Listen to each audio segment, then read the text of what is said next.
Goosies.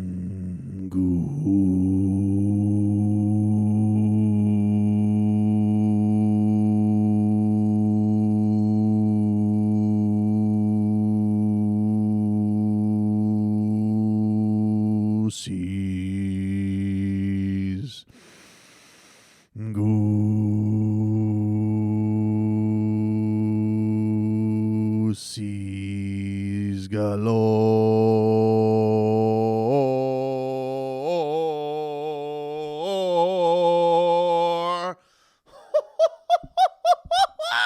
Woo!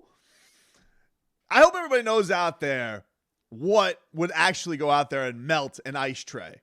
Riddle me this, Batman. Do you know what would actually melt an ice tray? Do you know? Do you know? Do you know?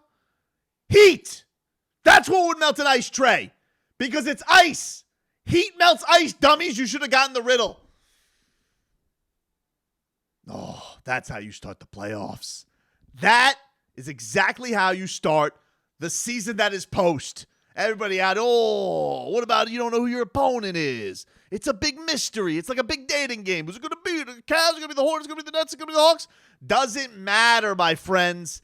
Didn't matter. You could have put out there the ghost of Michael Jordan as if he was dead.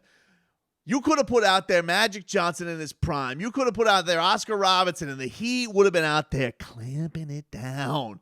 Because that's what it brought today, boys.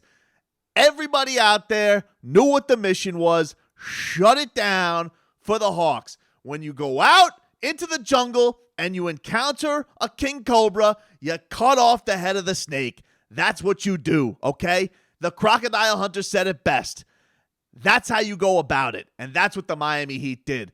They decided, let us set the tone early. Let us get froggy. Let us throw everything that we got at Trae Young.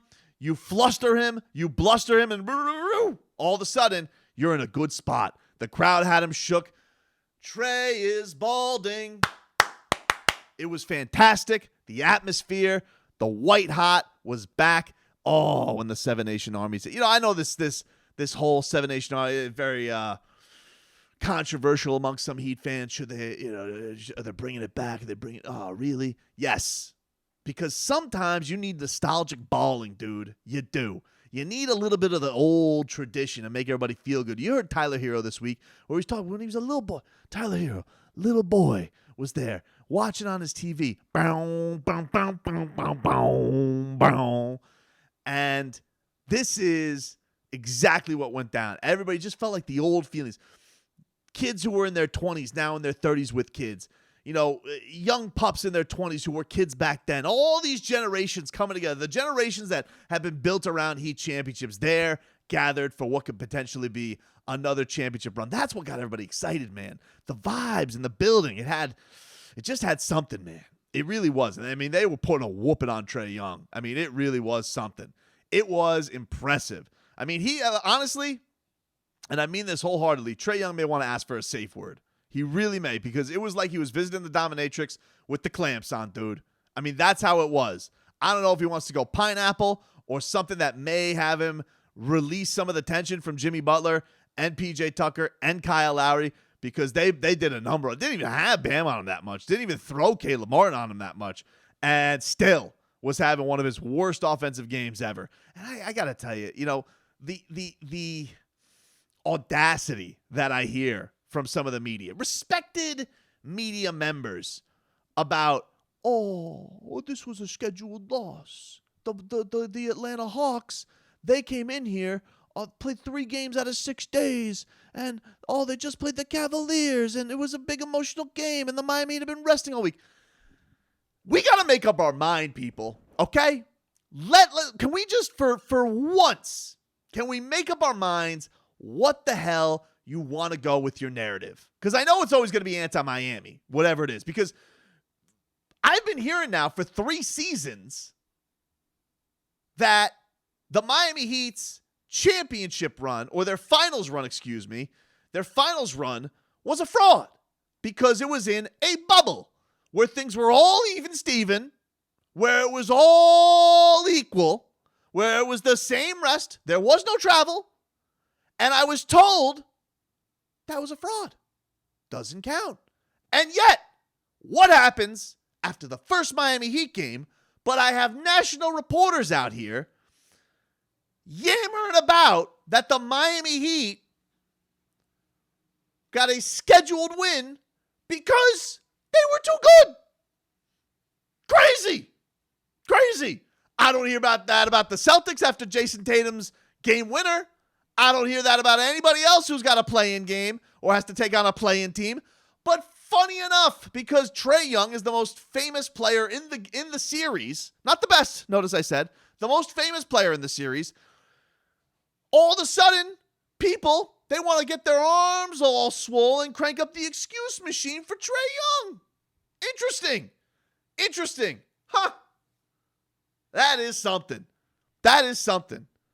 This is crazy. What was this tweet? Who was this guy who had this? Michael Lee? Miami's the number 1 seed with good reason, but the NBA basically spotted them a game by scheduling this game at 1 p.m. Not only did the Hawks just play Friday in Cleveland, this is their 3rd game since the end of the regular season. Getting the AC was fun. This L was a given. That's a very interesting take, Michael. Here's the thing, though. The NBA spotted the game. No, the Hawks put themselves in this position. Play better in the beginning of the year. Don't be one of the biggest disappointments in the NBA after you just made the Eastern Conference Finals. You know, that wasn't a fraud because you were taking on basically a bunch of broken good teams. No. Play better to start the season. I mean, but it's funny enough, isn't it? Oh, the Miami Heat were gifted a game. Really? Huh. Gifted a game, you say? Gifted a game. That's very interesting. Something I feel I would only hear in regards to one team. I really do feel that way. And you had the Hawks. I mean, their television network, Bally's, whatever the bleep it's called. Bally Atlanta. Is that what it's called? Bally Hawks. Let me look at what these charlatan bums are called. They are going like, oh my God, Kyle Lowry. He's treating him like John Bones Jones out there because he gave him a little elbow. Meanwhile, this Trae Young, he's the one starting everything. The Heat had themselves a clean basket, and Ice Trae decides he wants to get in Jimmy Butler's way, and then was feeling a little bit froggy stepping up to him. So, all of a sudden, the Heat get a little physical with Ice Trae, and he melts. It's funny. And they're like, oh, come on, Kyle. Now, this is funny because Jimmy Butler goes out there. He tips the ball away from Trae Young. He fumbles all over himself. Kyle Lowry, because he's oozing culture, dives for the ball, but because Trae Young is in the way, they think, oh, he's diving at Trae Young's ankles. You can't make it up. It's hilarious. When I see this garbage that gets thrown around. I don't even know if this is a real quote, but I saw Mike Ryan from the Levitard show put up a quote from Charles Barkley. I have yet to see video evidence of this. I've been very busy. Sophia, you want to hear what Charles Barkley said? Tommy, you want to hear what Charles Barkley said? He said the Heat are really good at defense, but that's one of their biggest weaknesses. That's according to Mike Ryan's Twitter account. I don't know if that's a real quote, but I can believe it. Just the way things are when it comes to the Miami Heat and the way people talk about them. It is insane to me how this team is covered, captured, and talked about. It's wild because the story's going to be, oh, no, Trae Young, sure love, he was out there in 3rd game. And, oh, I'm sorry, the game's stopping? So we'll see him when he picks up in Atlanta. And by the way, I just want to say, as an aside, they did something great tonight. It's sans pants worthy. You shan't go into work tomorrow wearing pants. That's a ridiculous thing for you to do on a Monday. All right? You have a Sunday like this. It requires a sans pants Monday. But look, in the end of it, the Heat just took care of business. They just did what they had to do. Good for them. And Trae Young's out here tweeting, they call it a series for a reason. We'll bounce back. Will you now? Well, we'll see. I don't think that Heat defense is getting any worse. And a lot of it was saying, oh, well, he missed a lot of shots that he, no. He didn't miss a lot of shots. He missed all the shots. All of them. The only bucket that he got was a fast break off a Tyler Hero turnover that was willy-nilly down the lane. And that Tyler had a stupid foul on. That was the only bucket. So it's not like he missed all of them. And you tell me the Heat had nothing to do with it? You think defense doesn't carry over? Because if you told me, like, I'll hear, Duncan had a really hot shooting night, and we'll get to him. We'll get to Duncan Robinson in a second, this man who was slandered. But you go out here and you say things like, this is going to, you don't think the Heat's defense is going to carry over? Been one of the best defensive teams in the league all year. Because I guarantee you, if it was the Celtics who did the same thing, shutting somebody down, Ime Udoka and Marcus Smart and Time Lord, oh my God, the Celtics. I guarantee that would be the narrative. But because it's my, Trae Young, he got screwed. Crazy. Crazy to me. Crazy and yet completely expected. Completely expected. Now, let's get to this, okay? First of all, Duncan Robinson. My man. Dunks. The long shot host. The man who was called by Eric Spoelstra one of the greatest shooters on the planet back when he was wearing number 62, all right, in the Summer League, back when he was on the Sioux Falls Skyforce, okay? They knew. This man comes out today, and he lights it up. This is a man who had his starting job yanked away. Didn't play up to his standards this year. First year of a $90 million contract. Not exactly what you were hoping for. He's admitted such. The percentages got into his head. This hasn't lived up to snuff. But I got to tell you, to have all of that hanging over you, and for him to come out and rain down 8 3-pointers on Easter Sunday, Duncan Robinson, you, my friend, are the Threester Bunny. This dude was unstoppable today. And you want to know what I loved most about it with Duncan Robinson?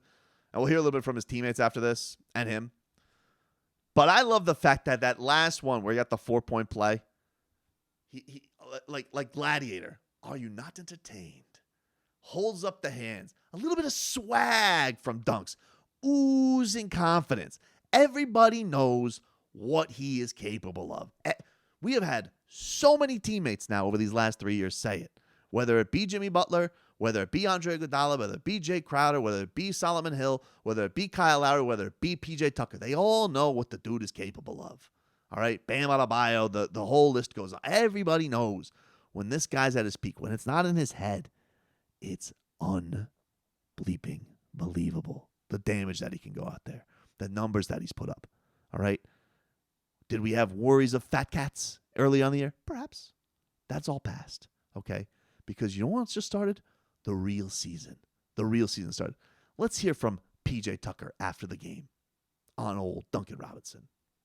I've been probably on Duncan just as much as anybody this year. So anytime he has these games where he's just lights out and he's not thinking, I love it because he's one of the best shooters I've ever seen in my life. And, so many times he has had to think all the time and do this and do that. And it was just like, Dunk, just be you, man. And to see him be him is, you see the bench, everybody's all happy because it's glorious to see that. And Kyle Lowry, I think he said it best when it comes to dunks.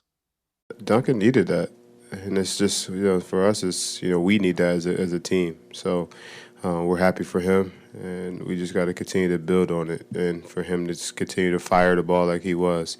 He's 8 for 9 tonight. And, even if he's only 3 for 10 the next game or whatever he is, we just need him to fire the ball and shoot the ball with the confidence he did tonight, because he shot the ball extremely confidently tonight. And every shot he took looked good, and besides one went in. And Jimmy Butler? Well, of course, he's going to take a game where Duncan Robinson does this and says, yeah, but you want to know who I was really impressed with? My guy, Max Strus and his defense. We all know Duncan can get hot like that and constantly make shots. We need Duncan to do that. So all praise be to Duncan, but I think I was really, really impressed with Max tonight. The fact that he didn't make the shots that, he normally makes, and he still went down there and guarded on the defensive end. Like, that's a pro's pro right there.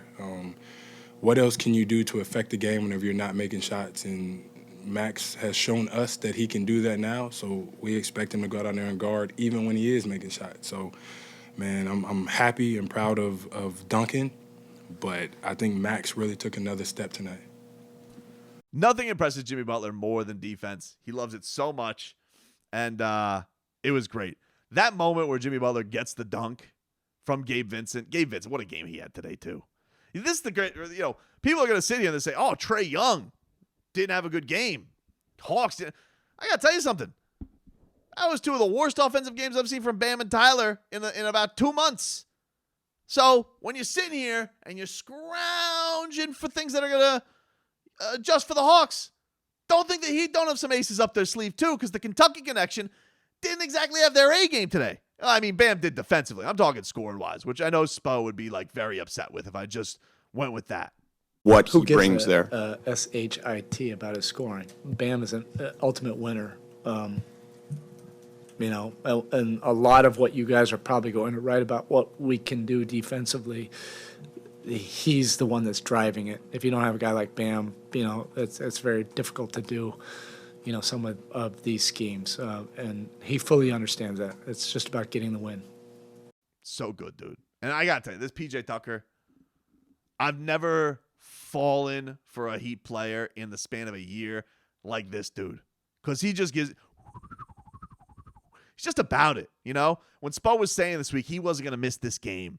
He wasn't going to miss game 1 of the playoffs. That's what I came here for, dude. And he just exudes that what this mission is about. Comes out 4 for 4 from downtown. He's chasing and locking up Trae Young all over the place. Absolutely fantastic. I loved it. I loved it from him. This is what I live for. This is it. I came here for this. It's everything. So to get those days off was big. Finally feeling kind of like myself again since December. So it's a good feeling. Be able to move, be able to jump, be able to slide. So it's been great.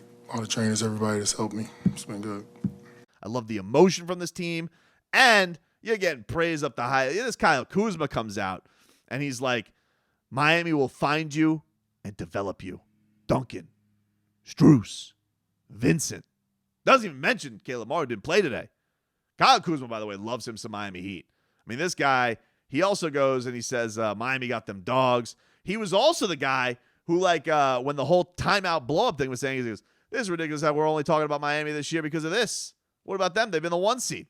That's interesting from Kyle Kuzma. Kyle Kuzma coming out here and raining all the praise on Miami. This guy seems like he is trying to get in with old Riles. So I guess keep an eye on that. But I'll tell you who came thundering in to make it about himself. Old King James. He goes, facts. Player development there is damn good. Well, isn't that interesting? Isn't that interesting from the guy who picked a player for the Miami Heat to draft and then was, that's That's interesting. He's sitting here, young players. What about you? Your post game, your efficiency, your work habits, championship DNA. Didn't have any of that when you came down to Miami. Took you a year, too, to develop. You pooped the bed in the finals. But here he comes. Oh, it's something I know about Kyle Kuzma, let me tell you. All right. And meanwhile, he's losing his mind because they amnesty somebody who could barely walk. Oh, a young player. Yeah, no. This guy seems like a guy who wants development of young players, I mean, we're talking about a guy out here who's signing Carmelo Anthony and everybody who's his friend who's 100 years old. He believes in development. That's something. Interesting. I don't want to focus too much time on this, but I had to laugh. I had to chuckle a little bit when I heard that, when I read that from old King James today. Interesting. Anywho, like I said, though, look, this was a great opening act. This is just one of the goal to get to 16, all right? This is a little thing I like to call TCB. Took care of business today. You wipe it away. Doesn't matter anymore. You go to game 2 in a couple of days. You do it again. You protect home court. You do what you do. And let's see what happens, all right? They'll be back on the practice court tomorrow for a brief stint.